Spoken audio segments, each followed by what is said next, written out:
Person in this world that Jim Bronco Henry would consider a stranger. He's the type of guy who would tell you it's a friend he just hasn't met yet. He was killed in a car crash 1 week ago. Today, he was laid to rest, and it seems like everyone came back to Bronco's hometown to say goodbye. On a normal day, little traffic passes through Thurman, Iowa. This wasn't a normal day. Jim knew this horse. Dixie is one of the many horses Jim Bronco Hunter has met over the years.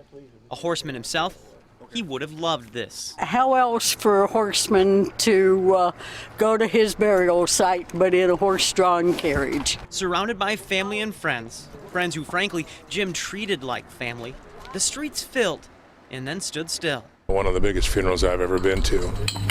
He did it. When you reach the age of 80, sometimes few friends are left. One look at the procession following, you can tell Jim was the life of the party till the very end. Along for his last ride, Marcy Doran and Jim's son Gail. I don't know how to describe it other than special.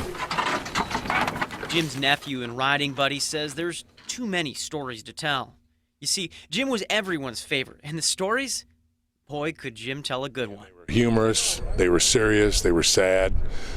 Traveling with Jim, if you sat down for story time, you went to bed with a sore stomach because you laughed your guts out. One such story, he and Brad were out on a ride. Jim turned to warn everyone in their group of wild turkeys ahead and how it could spook their horses. And at that time, a turkey flew up, Jim got bucked off, and we stood and laughed. He was just a great guy.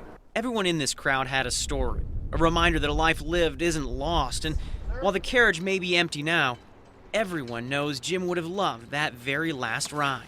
Reporting in Thurman, Iowa, I'm Matthew Smith, WOWT 6 News.